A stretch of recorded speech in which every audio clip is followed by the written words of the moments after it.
Mamlakatimizda aholi salomatligini mustahkamlash, tibbiy xizmatlarning sifat va qamrovini oshirishga qaratilgan keng ko'lamli tadbirlar doimiy amalga oshirilmoqda. Xususan, Buxoroda start olgan salomatlik marafoni doirasida fuqarolar bepul tibbiy ko'rikdan o'tkazilyapti.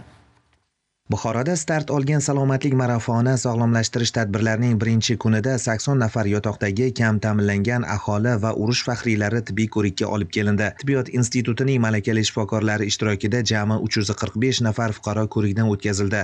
Natijada 94 nafarda kasallik aniqlanib, 73 nafarga ambulator, 11 nafarga statsionar davolash tavsiya etildi. Bir nafar bemor koronagrafiya tekshiruviga yo'naltirildi. Ularni ambulator davolashga, statsionar davolashga yo'llanmalar berilyapti.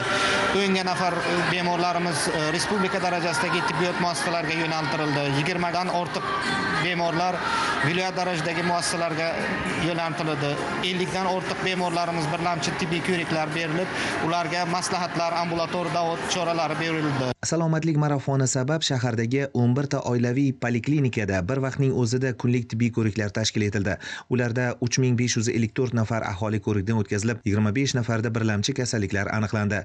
Tadbir doirasida 45 ta maktabda faoliyat yuritayotgan 63 ta maktab hamshirasi uchun reproduktiv salomatlik, sog'lom turmush tarzi va tibbiy savodxonlik bo'yicha o'quv mashg'ulotlari o'tkazildi. Chuqurlashtirilgan tibbiy ko'rik, xatlov va skrining tadbirlaridan o'tkazib, ularda kasalliklarni erta aniqlash va o'z vaqtida sog'lomlashtirish tadbirlarini belgilash reja qilganmiz. Mana shu tadbir doirasida hozirda 300 dan ortiq fuqarolarni ko'rikdan o'tkazdik. Ularda turli xildagi kasalliklarni ilk bosqichda aniqladik. Undan tashqari bizda mobil proskan, mobil poliklinika, mobil mammograf apparatlari ham salomatlik marafoni doirasida demak fuqarolarimizni ko'rikdan tibbiy tekshiruvlardan o'tkazib, ularda ham kasalliklarni aniqlab, sog'lomlashtirish rejalari tuzilib, sog'lomlashtirish ishlari boshlab yuborilyapti. Marafon doirasida 38456 nafar aholi tibbiy xizmatlar bilan qamrab olindi.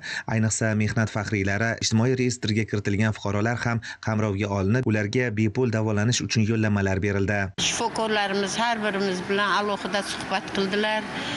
Men minnatdorman. Shunaqa mana qariyalarimizni sog'lomlashtirish uchun shu marafon tashkil etilibdi. Bu hammasi xalqimiz sog'ligi yo'lida qilyapti.